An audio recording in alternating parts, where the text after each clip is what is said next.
మనం పులకాలు కావాలంటే పులకాలుగా తినొచ్చు. మనం ఇంకా కొంచెం నెయ్యి వేసుకుని తింటామంటే మన ఇష్టం. నూనె అయినా వేసుకోవచ్చు, చాయిస్. పైన నెయ్యి రాస్తే బాగుంటుంది. ఇట్లా కూడా తినేయచ్చు.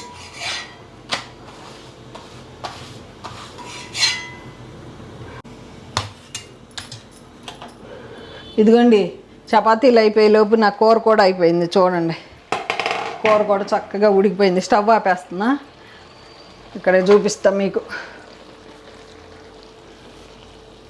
బెండకాయ పులుసు చపాతీ కాంబినేషను చూశారు కదండి. బెండకాయ పులుసు చపాతీ. నమస్తే అండి.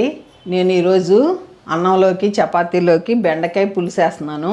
మన మిద్దె తోటలో బెండకాయలు కాసిని కొనుక్కొచ్చాను. ఈ పక్కన పెట్టేసాయి చాలు. ఇది రేపొద్దున పచ్చడి చేస్తా. బెండకాయ పులుసు కావాల్సినవి బెండకాయలు, ఇదిగోండి ఉల్లిపాయలు, కొంచెం పులుసు కాబట్టి కొంచెం ఎక్కువ ఉల్లిపాయలు, 4 ఉల్లిపాయలు కోసుకున్నా, పచ్చిమిర్చి, కరివేపాకు, ఇక్కడ చింతపండు, ఉప్పు, కారం, పసుపు, మన కూర కారం ఇది, పసుపు, మెంతులు, ఆవాలు, జీలకర్ర, ఎండుమిర్చి, నూనె, బెల్లం, అంతేనండి. ఫస్ట్ నూనె వేసుకుందాం. నేను 3 నూనె గెరిటెలతో 3 తీసుకున్నాను. ఈ చింతపండు కడిగేసి ఇలా ముందు నానబెట్టి పెట్టుకున్నా. రుచికి సరిపడా పులుసు నేను కొంచెం ఎక్కువ తీసుకున్నాను, చింతపండు ఉంటుందని.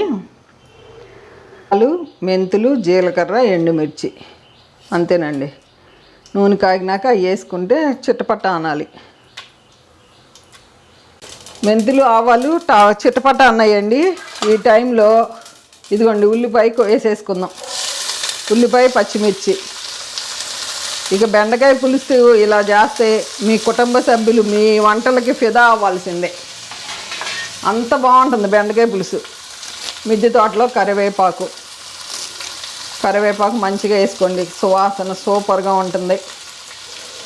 ఉల్లిపాయ ఏగుదానికి ఫస్ట్ మనం ఉప్పు వేసుకుంటే తొందరగా ఏగిపోతుంది. పద్మ అండి నాన్ స్టిక్ గిన్నె పెట్టాము అనమాకండి. ఈ గిన్నె నాకు శ్రీమంత్ అమెరికా నుంచి తెచ్చాడు.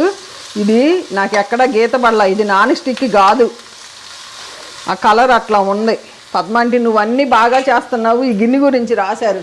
నాకు ఇట్లా స్టీల్ గిన్నెలో నాకు ఇంత హైటు ఇంత వెడల్పు గిన్నె నాకు కనపడలా. అందుకోసం నేను ఈ గిన్నె పులుసులకి ఈ గిన్నె కంపల్సరీ వాడతా. ఉల్లిపాయ ఏగేలోపు ఈలోపు చింతపండు పులుసు తీసి పక్కన పెట్టేసుకుందాం.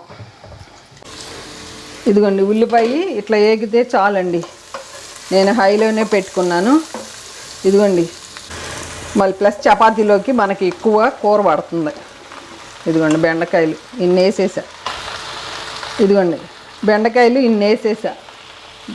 ఇప్పుడు మనం ఇట్లా కొంచెం ఎగరేసుకోండి, గెరిటి పెట్టుకోకుండా.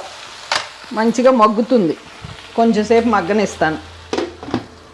ఎగరేసినాక ఒకసారి మూత తెద్దామండి. ఇట్లా ఎందుకంటే కొంచెం కూర ఎక్కువ ఉందని నేను ఇట్లా ఎగరేసుకున్నా అంతే.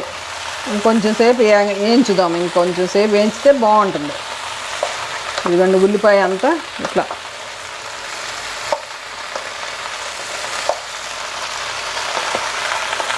మన రుచికి సరిపడా వేసుకుంటాం. బెల్లం తినని వాళ్ళు చింతపండు పులుసు తక్కువ పోసుకొని స్కిప్ చేసేసేయండి. నేను బెల్లం ఇంత వేయట్లా, నేను తురుముకొని మీకు చూపిస్తానికి ఇలా పెట్టాను.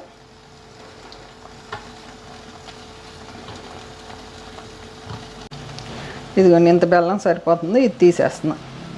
మూత తీసుకుని పసుపు వేద్దాం. ఇప్పుడు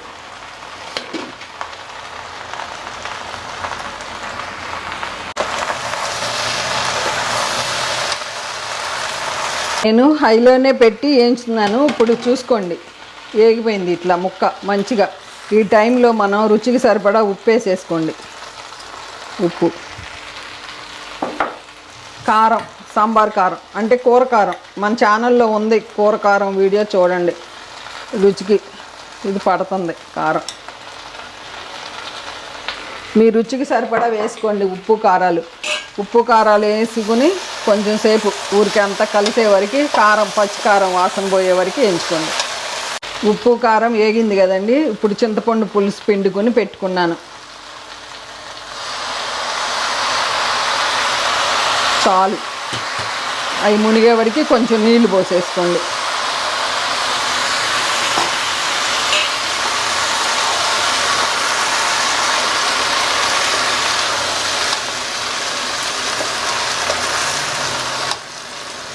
నీళ్ళు పోసుకున్నాం కదండి, ఇప్పుడు బెల్లం కూడా వేసుకుని, ఇదిగోండి రుచికి సరిపడా బెల్లం వేసుకుని ఒకసారి తిప్పేసి ఒక్క నిమిషం ఉడికినాక రుచి చూసుకుందాం మనం. పులుపు అన్నీ, ఇది అంటు పులుసు లాగా చపాతీలోకి చాలా బాగుంటుంది, అన్నంలోకి కూడా బాగుంటుంది. బెండకాయ పులుసు అయిపోయే లోపు నేను ఉప్పు కొంచెం నెయ్యి వేసి గోధుమ పిండి కలుపుకొని చపాతీలు కూర అయిపోయినాక చపాతీ చేసేస్తానండి. ఇదిగోండి ఇంత నెయ్యి వేసి కలుపుకుంటాను మామూలుగా అందరూ కలిపినట్టే. ఉప్పు, కారం, పసుపు, చింతపండు, బెల్లం అన్నీ వేసి ఒక ఉడికొచ్చినాక రుచి చూసుకొని ఏది తగ్గితే అది వేసుకుంటామే. వేసుకుని చిక్కబడేదాకా ఉంచుకుంటామండి అంతే. ముక్క ఉడికేదాకా ఉడకాలి ముక్క. చూసారా ఎంత బాగుందో బెండకాయ పులుసు.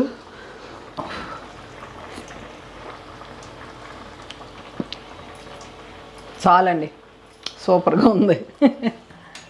ఉప్పు కారం అన్నీ సరిపోయినాయి. బెల్లము, మీరు బెల్లం వేయకపోతే చింతపండు పులుసు తక్కువ వేసుకోండి. కొంచెం సేపు మగ్గితే ఇంకా ఉడికిపోతుంది. నేను కొత్తిమీర వేయను. ఈలోపు గోధుమ పిండి కలుపుకొని ఇట్లా పెట్టేసుకున్నా. చక్కగా చపాతీలు చేసేస్తా ఈలోపు, ఆ కూర ఉడికేలోపు. పెరుగన్నం లంచ్లోకి మాకు వాళ్ళ.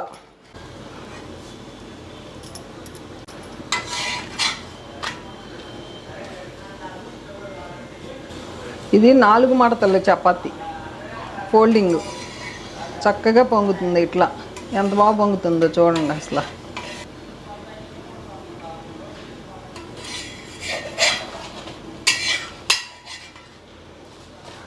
మనం పులకాలు కావాలంటే పులకాలుగా తినచ్చు.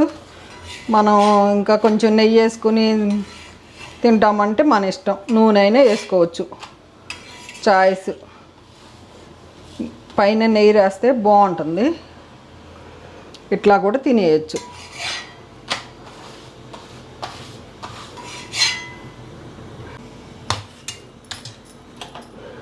ఇదిగోండి చపాతీలు అయిపోయేలోపు నా కూర కూడా అయిపోయింది చూడండి.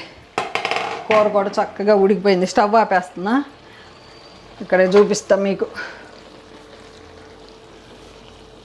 హ్యాపీగా చక్కగా బెండకాయ పులుసు చపాతీ కాంబినేషను. చపాతీలో బంగాళదుంపనే కాదు, రకరకాలుగా చేసుకోవచ్చు. అయిపోయింది. చూశారు కదండి బెండకాయ పులుసు చపాతీ. మీరు కూడా చేసి నాకు కామెంట్ రూపంలో తెలియజేయండి బెండకాయ పులుసు ఎలా ఉందో. ఓకేనా అండి? ఉంటానండి. బాయ్ అండి. ఏమీ బెండకాయ పులుసు చపాతీ.